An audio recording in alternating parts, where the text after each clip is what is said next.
tu n'as pas de successeur. Le ciel est ton trône, la terre ton argentier. Les cieux ne peuvent contenir ta grandeur, puisque tu es roi. Oh, nous bénissons ton Seigneur, nous te rendons gloire. Nous t'élevons car tu es merveilleux, Seigneur. Merci pour ce moment. Merci pour ce privilège que tu nous donnes encore de nous tenir devant ta sainte présence. Nous allons t'élever, ô Père, de toutes choses, ô Père. Qui suis-je qu'un ver de terre, Seigneur? Mon intelligence n'est que folie devant toi, ô Papa. Voilà pourquoi je vais t'élever au-dessus de toutes choses, ô éternel Papa. Laisse que toi tu sois élevé, ô Père, et que moi je sois baissé. Que ma connaissance soit anéantie, ô Père, mais que toi tu prennes le contrôle en toutes choses, puisque tu es Dieu. Tu as dit que tes paroles sont esprit et vie, ô Père. Communique-nous la vie, ô Père de gloire, cet après-midi, Seigneur Dieu des armées, Papa. Car ta parole est une semence incorruptible, Papa. En l'écoutant, ô Père, que nos vies soient changées, que nous soyons transformés, ô Papa, puisque tu es Dieu, ô Père. Saint-Esprit de Dieu, prends le contrôle de toutes choses. Je viens contre ton cœur, contre toute profondeur qui se lève contre la connaissance de la parole de Dieu. Et je l'amène de penser captive à l'obéissance du Christ. Je chasse tout ce qu'il y a d'incrédulité, tout ce qu'il y a de doute au nom de Jésus, ô Père. Nous remettons toi ta sainte main, sois béni, sois élevé dans le nom de Jésus. Amen. Amen. Vous nous acclamons très fort le Seigneur. Amen. Nous allons lire le livre de livre d'Ésaïe. Nous allons lire Ésaïe 33. Ésaïe 33, nous allons lire à partir du 20e verset.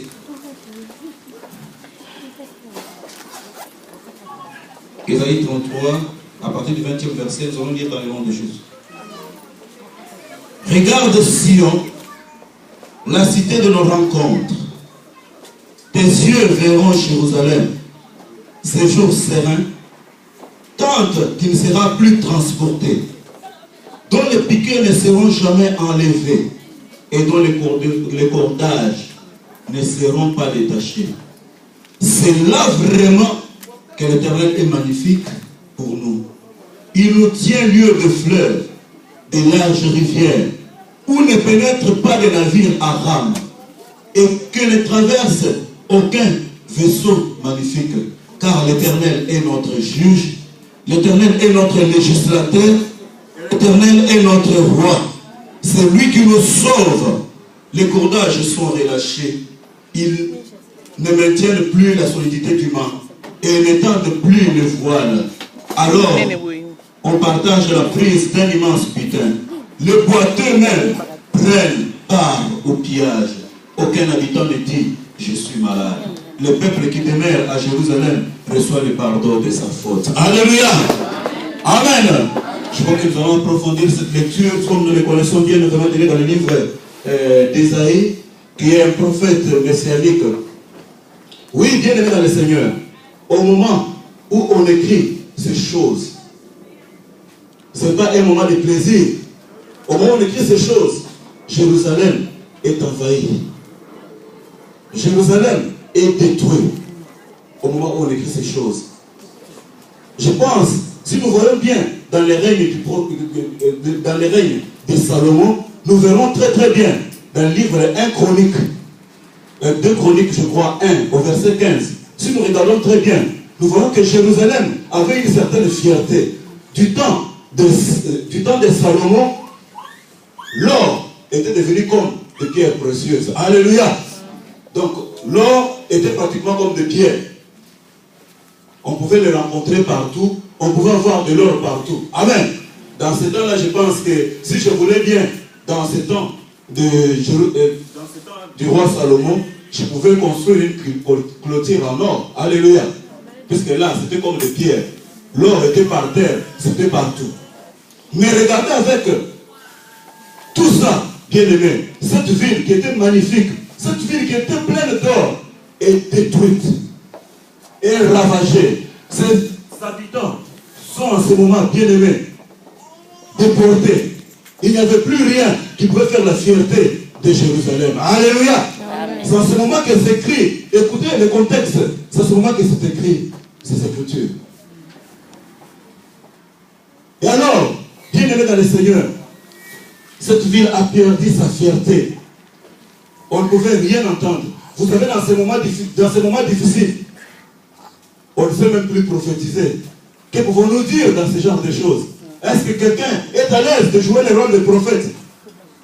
Peut-être cet après-midi, bien aimé dans le Seigneur, au moment où je te parle, ta vie est ravagée. Ta vie, les choses sont en train de se compliquer, de devenir difficiles. Amen. C'était de même avec Jérusalem. Jérusalem était ravagée.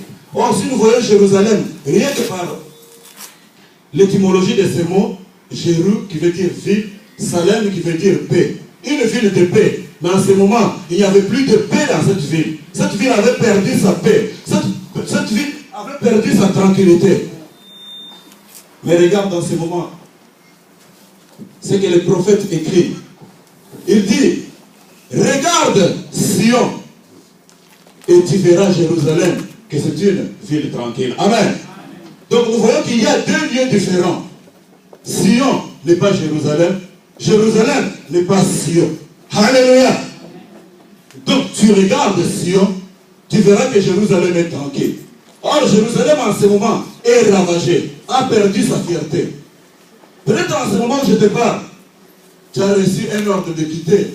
Peut-être en ce moment où je te parle, on vient de te chasser du travail. Peut-être en ce moment où je te parle, on vient de te déloger. Peut-être en ce moment où je te parle, on vient de compliquer tes choses. Ton contrat a pris fin. Mais Jérusalem est ravagée en ce moment.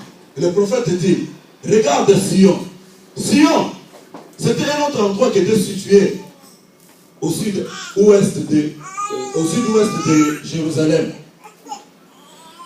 Le prophète demande cela. Regardez donc justement Sion. C'est un lieu élevé, bien aimé dans le Seigneur.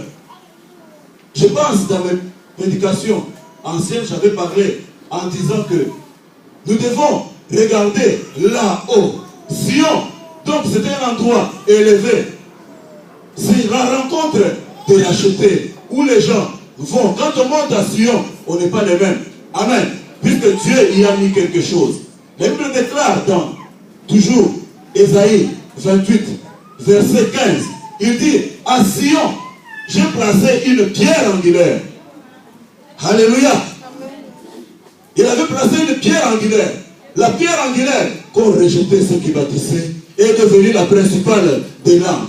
Et quand nous voyons très bien, la pierre angulaire, c'est l'image de Jésus-Christ. Alléluia. Lorsqu'on regarde vers Sion, on n'est plus les mêmes.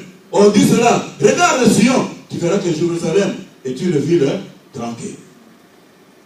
Je peux vous donner un exemple.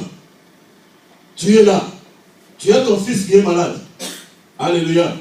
Tu as ton fils qui est malade, on te dit non, voilà, ton fils est malade, tu l'amènes à l'hôpital. Quand l'infirmier prend la seringue, il met un peu de médicaments pour pouvoir administrer à ton fils, voyant cela, commence à pleurer. Hey, papa! Il peut se dire, papa c'est un papa méchant. Alléluia. Comment est-ce qu'il peut accepter qu'on puisse me piquer cette piqûre? Mais toi, les papas, tu es en train de voir autre chose. Alléluia. Tu ne vois pas les pleurs de ton enfant, mais toi, dans ta tête, tu vois quoi? Ah, vous parlez avec hésitation comme ça. Tu vois quoi? La guérison. Alléluia. Amen. Tu vois la guérison.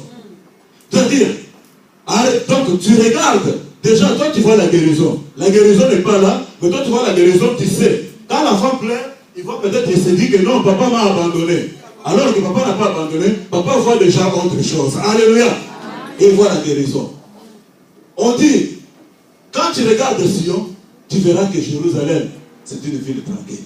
Cette ville-là qui est ravagée. Peut-être je ne connais pas ton problème. Peut-être je ne connais pas ta situation. Qu'est-ce qui nous arrive? Nous allons nous poser des questions. Qu'est-ce qui nous arrive que nous ne puissions pas regarder vers Sion bien-aimé? C'est ça la question qu'on va se poser. Aujourd'hui, nous avons des difficultés. Aujourd'hui, nous avons des problèmes. À gauche, à droite, la définition du problème est relative. Si, par exemple, moi, mon problème, c'est le problème des papiers, l'autre te dira, le problème des papiers, ça ne constitue pas mon problème. Là, ça n'a pas papier, le problème est un caillou. Alléluia. Si on a vu qu'un caillou, problème est un donc papier, je m'en fous. Toi, pour toi, c'est un problème. Mais pour l'autre, ce n'est pas un problème. Alléluia. Pour toi, peut-être, c'est le problème d'avoir un logement. L'autre dit non. Ce que j'ai, c'est seulement une domiciliation et le reste, je m'en fous. Alléluia. Et je trouve un endroit, même si je... Donc, vous voyez, chacun a... Donc c'est vraiment relatif. Alléluia. Mais quand on regarde, on n'est plus le même. Un jour, ça me faisait rire, j'étais encore à Kinshasa.